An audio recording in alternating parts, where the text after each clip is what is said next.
Hey guys, welcome to Confusing Bits. I'm Corey, and let's talk about Ultralearning by Scott H. Young. Master hard skills, outsmart the competition, and accelerate your career. Too long, didn't read, didn't watch. It's a good book. Probably wouldn't be my first recommendation for the series, but for that I would say something maybe like Make It Stick, which gets a little more in depth into things, but it's not a bad book. And stick around if you would like a little bit more in-depth talk about things. Alrighty, so let's see here. Ultralearning, master hard skills, outsmart the competition, and accelerate your career. Ultralearning is like a superpower in our competitive economy. Read this book, it will change your life. Carl Newport, author of Digital Minimalism and Deep Work. Learn a new talent, stay relevant, reinvent yourself, and adapt to whatever workplace throws your way. Ultralearning offers 9 principles to master hard skills quickly. This is the essential guide to future-proof your career and maximize your competitive advantage through self-education. I am sorry, guys. I'm addicted to productivity books. I need help. Help me. I just for whatever I'm a dope. I'm a dope for to get that soft spot for like, is this the book that's going to completely change my thinking and because I have had few books that have really made a difference, at least in how I think about managing my time and stuff like that. So I am sorry to subject you to the endless parade of productivity books, but I can't stop, guys. All right, Scott H. Young is a writer who undertakes interesting self-education projects such as attempting to complete MIT's 4-year computer science curriculum in 12 months, learning 4 languages in a year. He lives in Vancouver, Canada. I actually think I remember, maybe it was a few years back, may have been 5 years ago or something like that. I think I was on Reddit, and it was talking about a guy who was going through the MIT OpenCourseWare computer science curriculum super duper fast. And so maybe this was the guy that I was reading about at the time, but I can't imagine there was too many people that did that. I might have got that sticker on my sticker, whatever. Yeah. In these tumultuous times of economic and technological change, staying ahead depends on continual self-education. A lifelong mastery of fresh ideas, subjects, and skills. If you want to accomplish more and stand apart from everyone else, you'll need to become an ultra learner. The challenge of learning new skills is that you think you already know how best to learn, as you did as a student. So you rerun old routines and old ways of solving problems. To counter that, Ultralearning offers powerful strategies to break you out of those mental ruts and introduce new training methods to help you push through higher levels of retention. Blah, blah, blah, blah, blah, blah. It continues. It is a good book. As it mentions that it goes through several different principles, which I will attempt to summarize here for you. If you guys don't know, this is a memory recall challenge for me. I come into these completely unprepared and unscripted, so we'll see what we remember. Meta learning, first draw a map. Oh Lord, that's the first principle. I have no idea what that one was. That was I think having a guidepost. So this was for him, was choosing, his goal was he was going to use the MIT OpenCourseWare curriculum. That was his map. That was everything. You get a survey of the land, get a survey of everything that you think you need to know for this topic, and then just execute, right? But spend a little bit of time figuring out what you learn and how you're going to learn it. So that was him. He went through and he figured out his strategy. He said, okay, well, there's no way that I can get like all of the materials and everything, but I can take all the tests. So that was his goal, was to use the exams themselves. He would study whatever was on the exams and go through it that way. That probably oversimplifying his strategy here, but that's what first draw the map. Principle 2 is focus, sharpen your knife. What was that? I can't remember what that one was all about.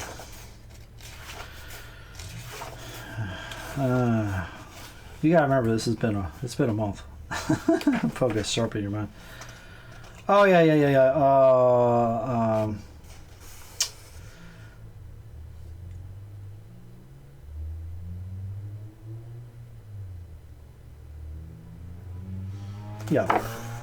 This is about making sure that you set things up so that you're not distracted.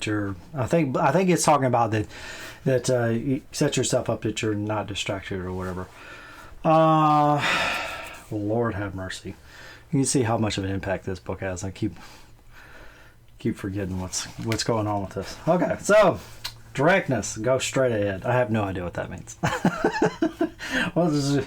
Directness, go straight ahead. Yeah. Drill. Principle 4, drill, attack your weakest points.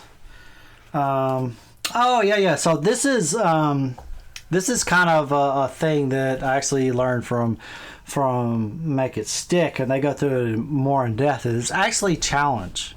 Challenge is very important. For the longest time, there's this kind of folk knowledge or lore in the teaching community that students have to be introduced to the topic at just the right time, just to be just the right threshold. They're just about to know the topic, but there's just you got to get there's basically the whatever, the porridge has got to be just right, for the learner to learn. But Make It Stick talks about that, and this book also talks about it. That go into the deep end, throw them out into the deep end and let yourself swim, learn how to swim like immediately. Go directly for challenge, and really drill the things that you're unfamiliar with.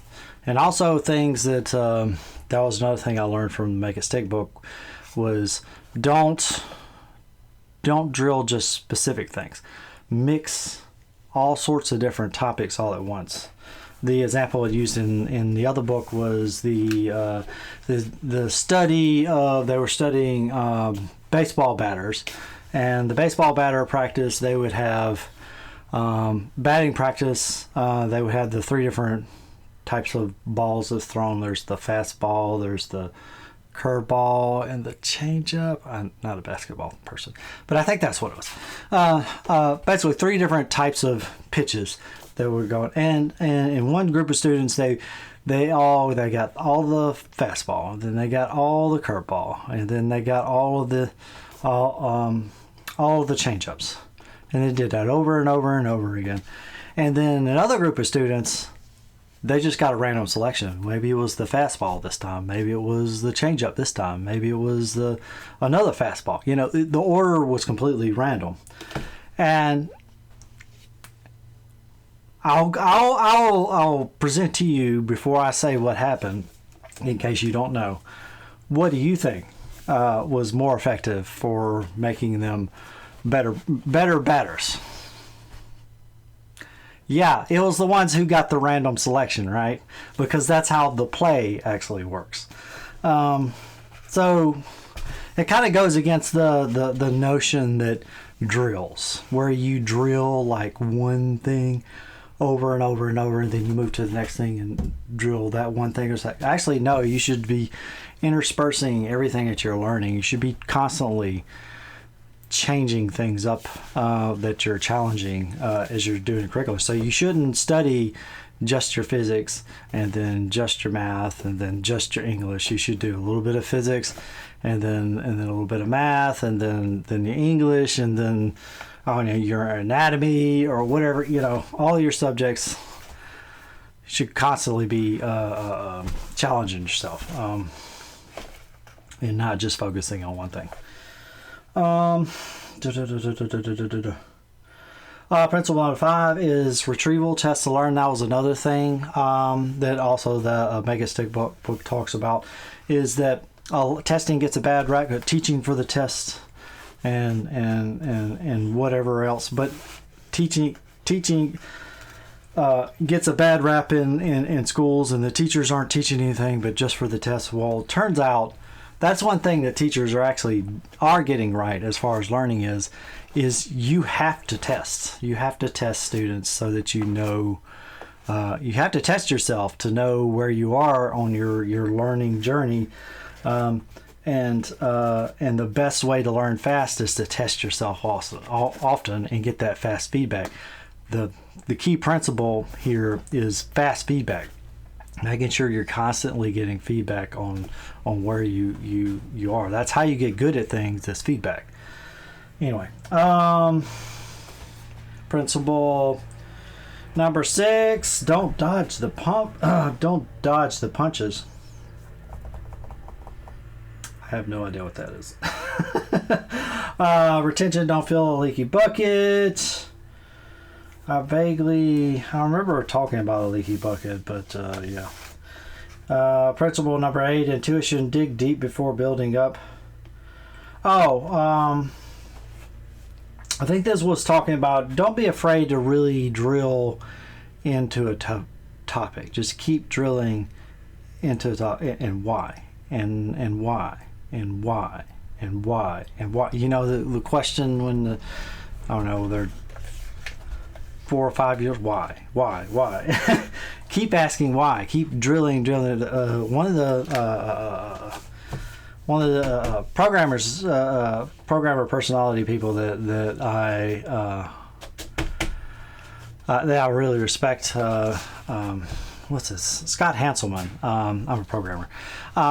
Scott Hanselman. He always talks about that you should always focus your effort at least one level of abstraction, because programming and computers and everything are all about abstractions. Abstraction over abstractions over abstractions.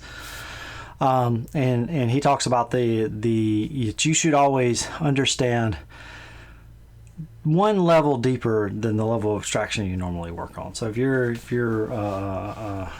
working like on the web server or whatever, you should understand how networking works or whatever, because that's one level of abstraction below you.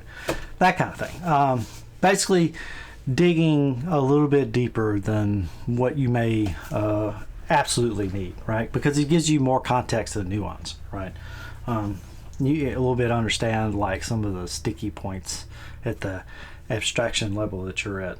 Anyway, so yeah, dig deep before building up. Experimentation: explore outside your comfort zone. I think that's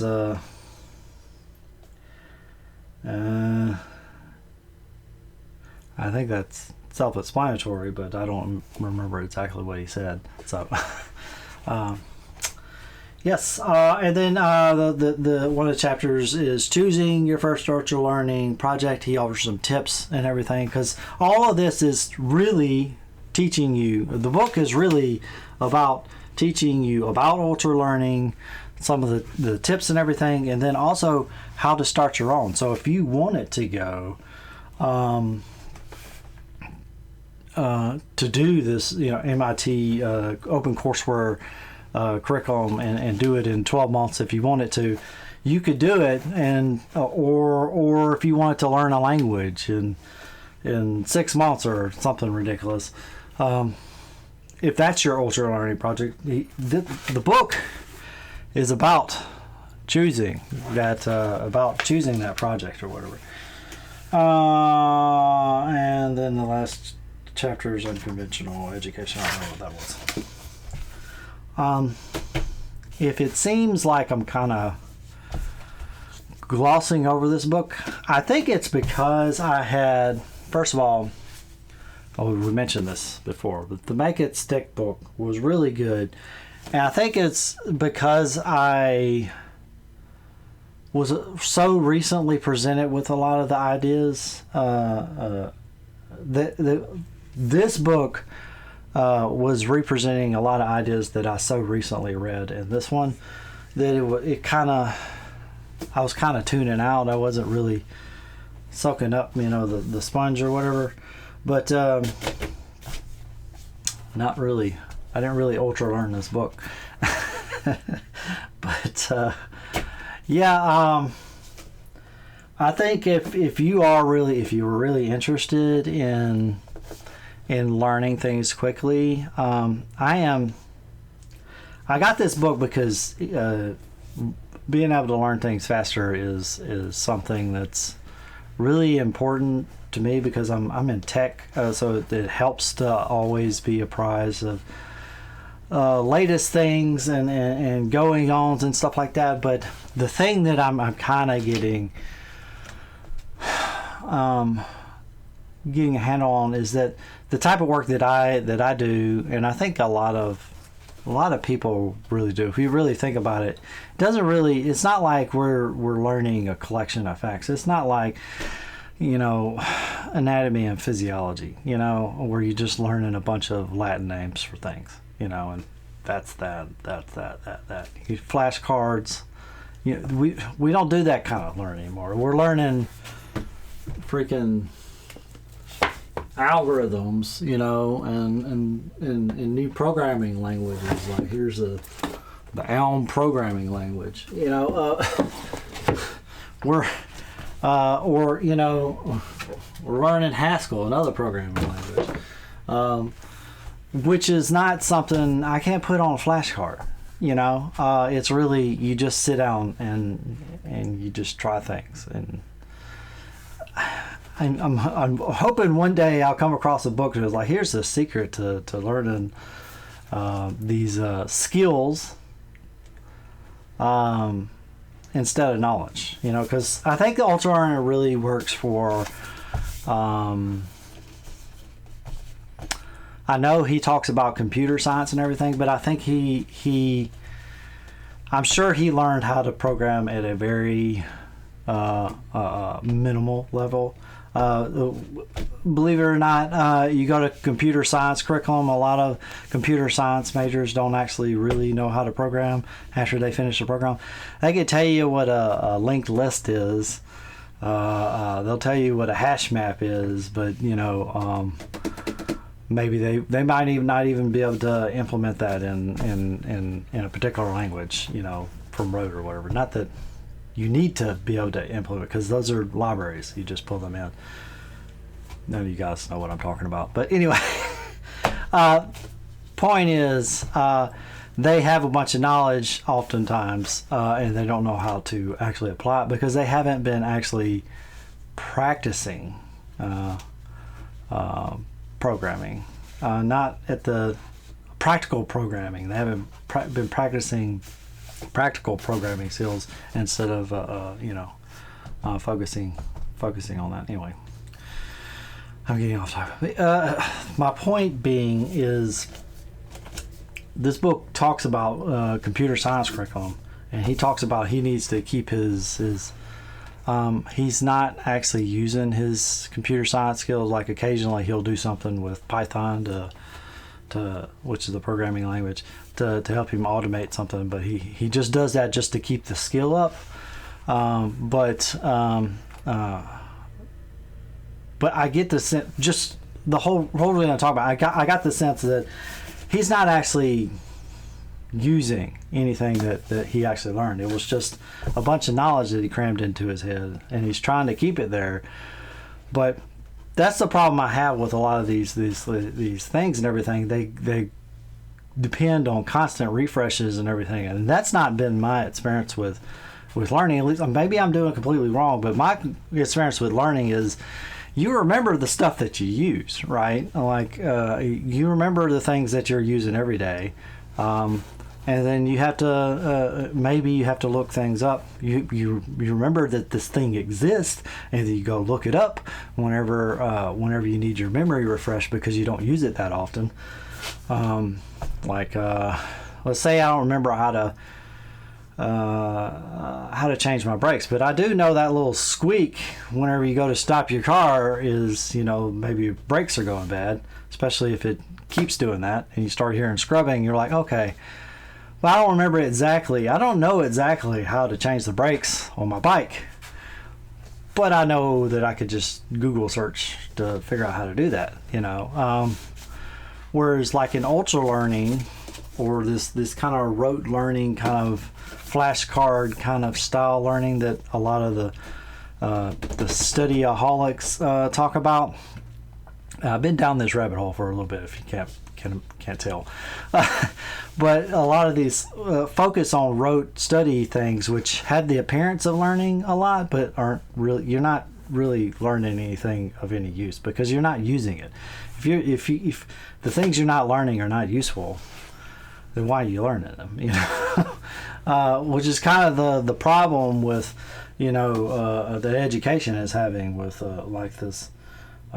Now MIT's not having, because the MIT graduates, they go to MIT for the MIT name, not for the necessarily education. I'm like, I don't think you need a computer science degree, right?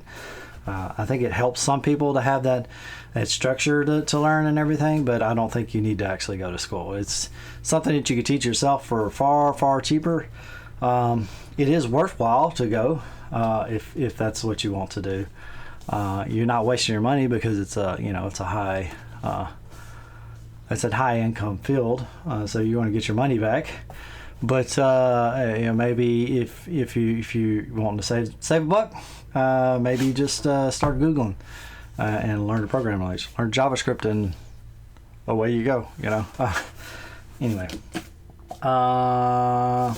so I rambled on enough. We're 20 minutes in, and I had probably 10 minutes of content, but 20 minutes of actual thoughts here.